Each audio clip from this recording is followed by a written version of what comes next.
Hello YouTube, this is Matt Wick speaking here from the Bluebell Model Railway channel, here with the latest model review for you.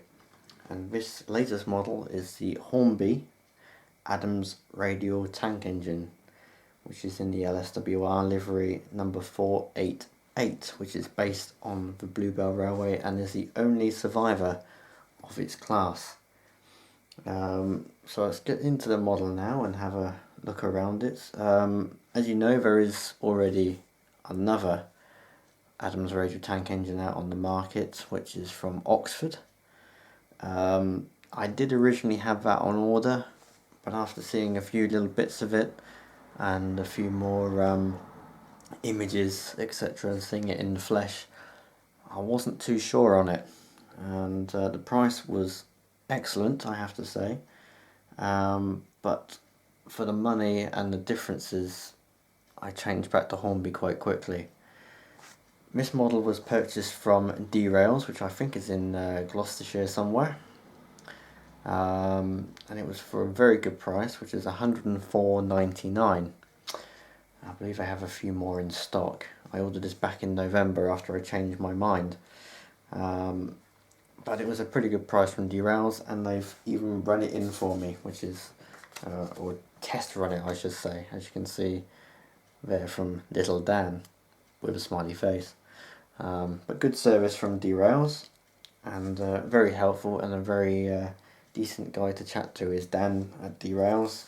Full marks to him for getting this out to me, and also working with me to get it delivered, and also very well packaged as well. So this model is the Hornby version, I should say, and as I mentioned, about £105 I paid for it. The Oxford version is about £80 to £88, which is a good price.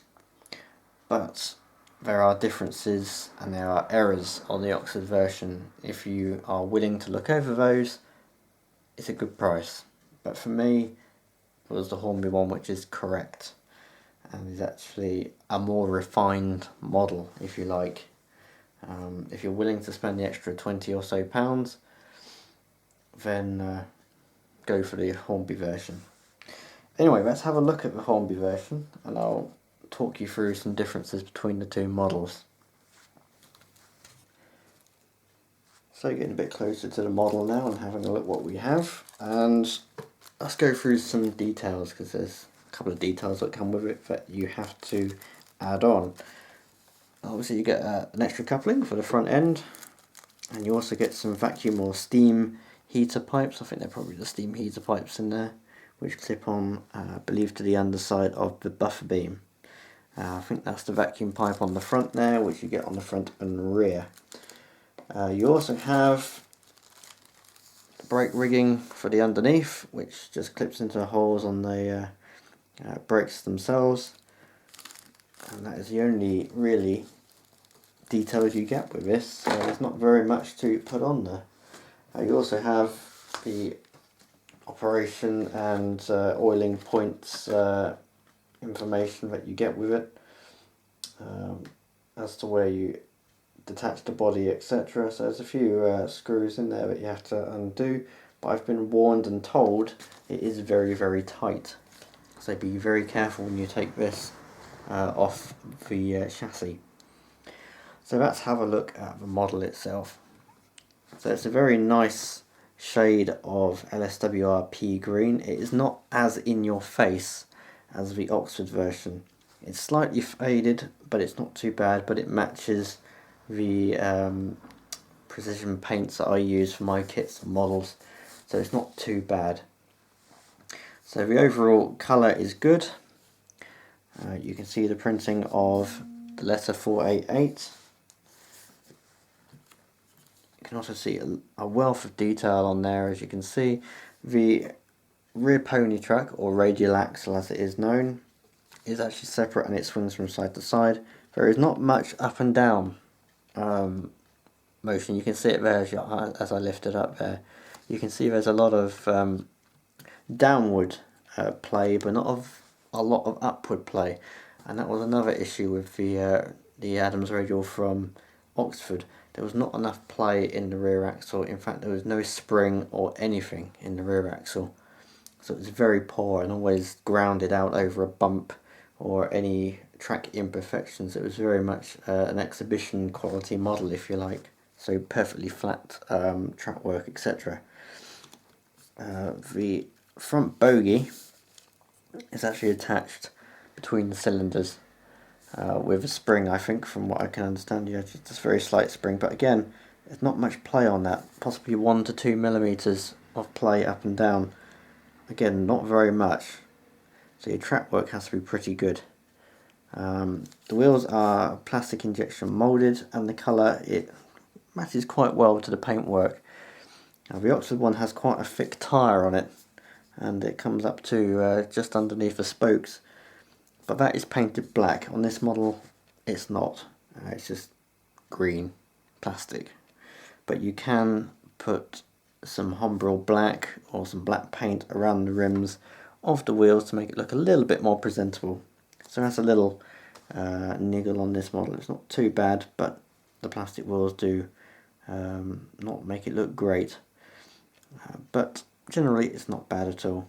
So we've got a little bit more play, sideward play on the rear axle, not much up and down on the front bogie itself. Also on the Oxford one, there is a problem with the earlier models where the moulding for the coupling on the front got stuck underneath the buffer beam and stopped it from going up and down and wedging itself tight underneath the buffer beam. So that's another issue to look out for.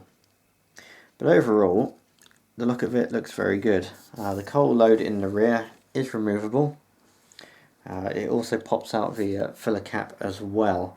So you might want to glue that in or whatever you want to do with it, but it has a removable coal load, which is great.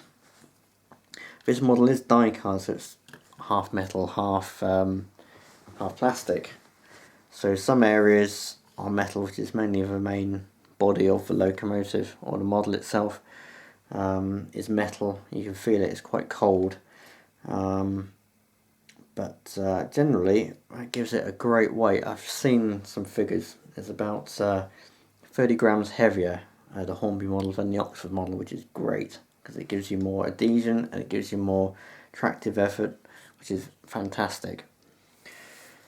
So onto the small niggly details.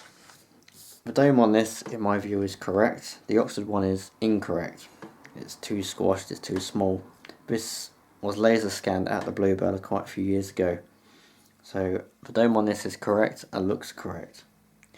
Moving back to the cab, you can see the vents on the tanks either side. They're on the Hornby model. Again, they're missing from the Oxford model, which is a shame. On the buffer beam and the front end of the loco, nicely modelled, sprung buffers and separately fitted lamp irons, vacuum pipe, etc. Again, on the Oxford one, there are cutaways underneath the actual lamp irons. Again, that's not prototypical on the actual locomotive itself. The smoke box, dart or door handle or whatever you want to call it, it's not silver, it's black. It's supposed to be black. Again, wrongly done by Oxford themselves. Moving round to the side, there is no metal block underneath the actual boiler barrel itself, which sort of gets rid of a third or a quarter of the actual boiler barrel on the Oxford model. Not on here.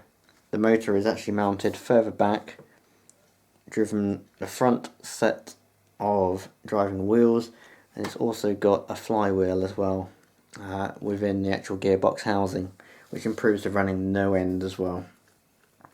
The cab is nicely detailed. I don't know if you can see in there very well, but I'll try and zoom in a little bit. Hopefully you can see it a little bit, but it's nicely decorated, nicely painted, and lots of detail in there, which is great. As you can see on the camera, you can see some bits are greener than others. That's just the way the camera is picking out the paint and surface texture. Some, as I mentioned, some of it's plastic, some of it's metal, some of it reflects the paint better, some of it doesn't. The plastic bits are the greener bits and the metal bits are the ones which appear lighter, but by eye you do not see it, so I wouldn't worry too much about it. So that's absolutely fine.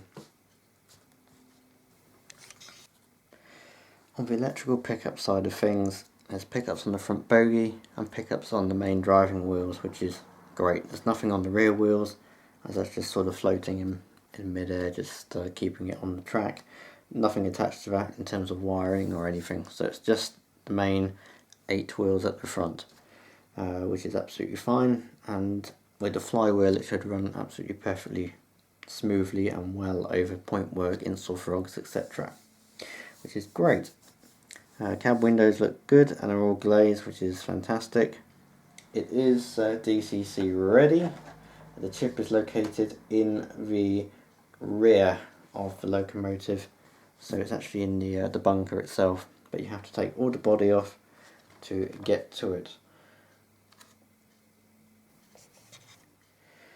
So to round up then, just before we take it to the actual test rolling road, I should say, a very nice model, in my view a lot more refined than the Oxford version, and worth the money for the extra 20 quid that you actually have to spend on this model. It's more refined, it looks better, the design of the chassis is better, just the general look of it, it looks like a quality model rather than the Oxford model, which does look in some ways a little bit rushed, and also just some little errors on there which just do not look right. But other than that, it looks like a great model, and I'm sure it will run perfectly. So let's take it to the rolling road and see how it goes.